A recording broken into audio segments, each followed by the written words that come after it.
Can you believe it? It is day 113 of a screenwriter's journey, and it just literally occurred to me. Anyone who's watched any of these may be skipping ahead and keep seeing more and more days and are like, my God, Jack, why can't you finish this script? I write a script in 2 weeks. I write a script in 30 days.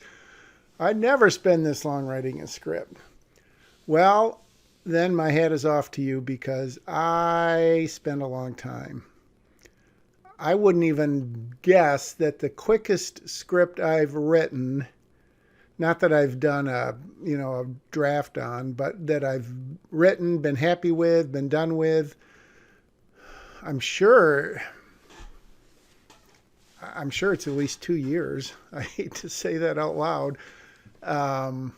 Anything that I thought was seriously good enough, to shop around, to show to people. Well, not to show to people, but to try to do something with. Even the 3 that I made myself, low budget though they were, those probably weren't 2 years.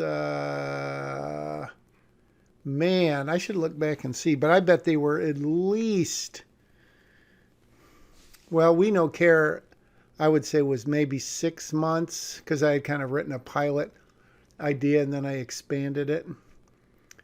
The End of Art was an original idea in concoction with Bruce Bennett, who was co-director, more or less,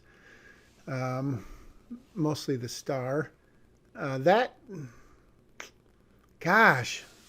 a great question, Jack. That had to be 6 to 8 months.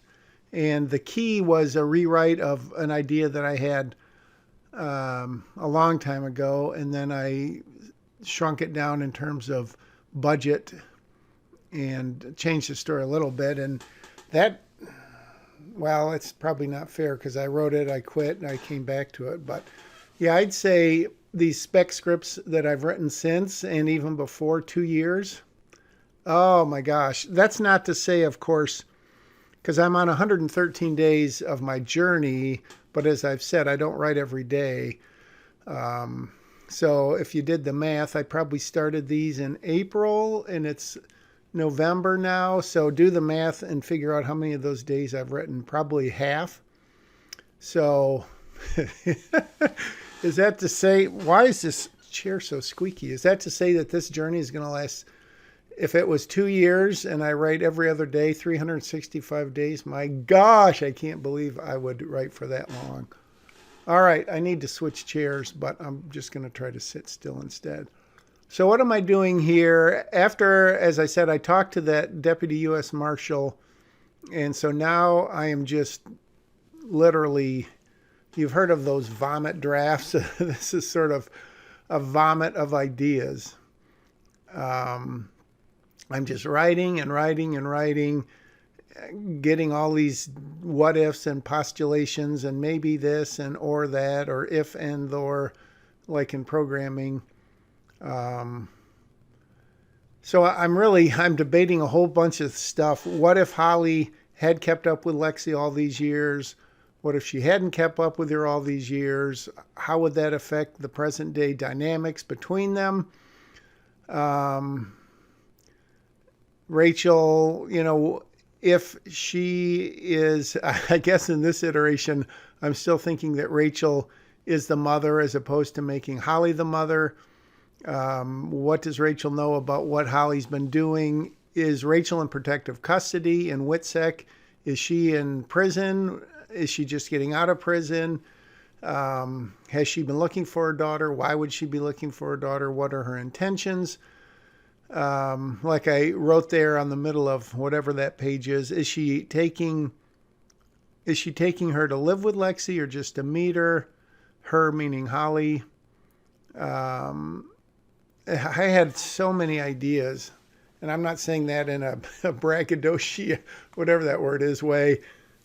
Just so many ideas. My mind just spinning with all these different ideas. The idea that Lexi, when Holly first got her at the beginning with Paul, then on the way to the foster home or wherever Holly's taking her, Lexi gets kidnapped and they literally can't find her. And then 10 or 12 or whatever years later, there's a trial that the mom is going to testify at, Rachel is, and she, being in protective custody, gets taken there by Holly. I'm sure I'm paraphrasing what I wrote because I'm not even looking at it. I'm just doing it from memory. But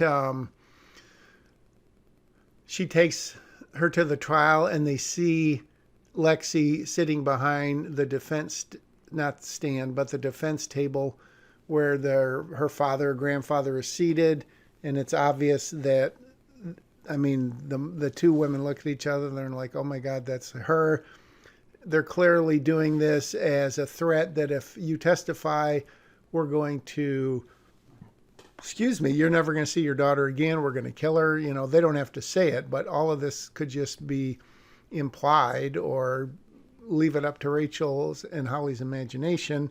So then I'm thinking, so if that happens, then Rachel and Holly get the idea that they're going to kind of kidnap her again and kind of not detox her, but, well, I guess detox. They're going to try to unbrainwash her, get rid of her belief that the crime family is really her real family and that's the way to go. And then maybe, I don't know, I had all kinds of ideas. I mean, you could just see the spewing of ideas that I am just working on. And what's funny is, and anyone who's written can, I'm sure, relate to this, is that whatever you're writing at that very moment is what you consider your best idea at the time. And so you could be starting, I'll be going down a path, and then boom, it's like, oh my gosh, okay, da-da-da-da-da, that's perfect. And then you write 2 paragraphs or 3 paragraphs, or you spend the night thinking about it, and you come back the next day or whatever, and you go, oh, and you keep writing, then you go, wait, this makes more sense. And then you take a little detour, and you end up going in a totally different direction. So I don't know if that's everyone's experience, or how early into the process do you nail down your story?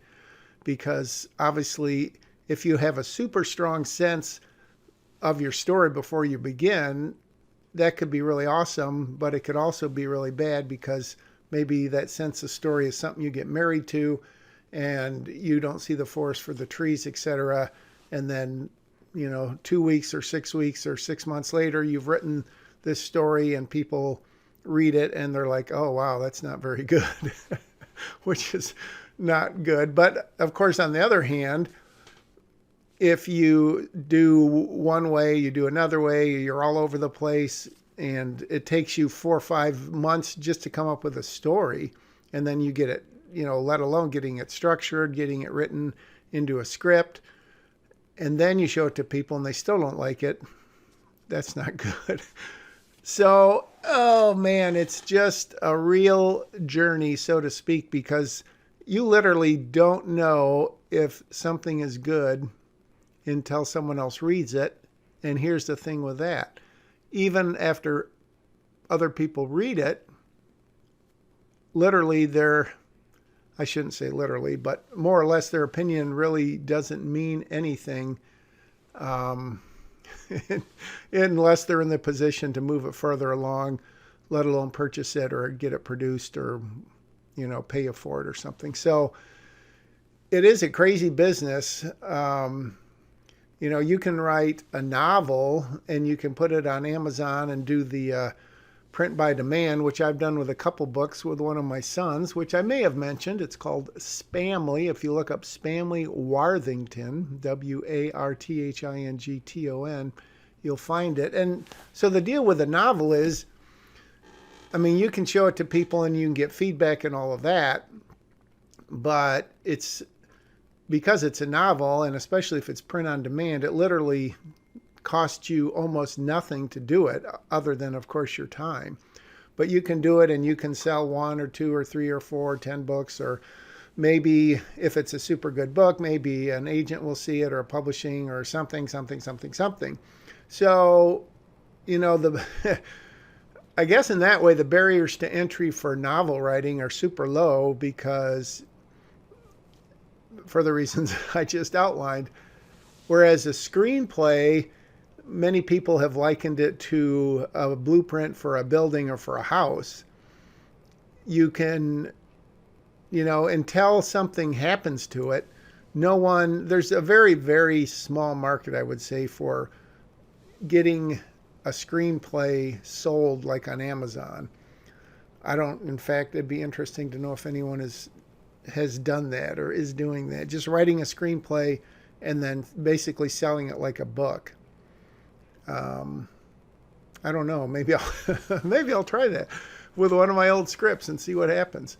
But really, a screenplay is not, Captain Obvious speaking here, a screenplay in and of itself is nothing. It's the means to the end, but it is not the end until it gets sold and made and all that kind of stuff. Whereas a novel is when you're done, you're done. So I know I've had this discussion with myself in these commentaries, but to me, hands down, screenwriting is way harder than novel writing. And of course, that's not to say it's easier to write a good novel than it is to write a good screenplay. But for all the reasons that I just gave, to me, it's easier to write a novel and be done and wash your hands with it. You could wash your hands with it if it was really bad and you used the paper instead of a towel. That's a whole different topic. So I don't know if you're listening, if you're reading to what I'm writing, or if you're just skipping these days, because I'm not actually screenwriting, but I'm on my journey. So I'm working out podcasts. Yeah. So this was kind of frustrating, frankly. It was frustrating to write, and it's frustrating to look at now because I'm just really spitballing. I'm everywhere. I'm all over the board, and I'm just writing out some very, very rough scenes to where if I go in this direction, how would what would the first 10 pages of the script look like? The only good news is that I'm since I sped it up 5 times, you don't have to go through quite all of the agony. Now I'm listing out the first 12 pages according to the Blake Snyder method, and I've come to the end of the day, 113. Got a special treat coming up in a couple more days. What's it going to be? I can't tell you because that would ruin all the fun, and that would take all the mystery out of dun, dun, dun, dun, a screenwriter's journey. Thanks for continuing to watch or even starting to watch. I'll see you tomorrow.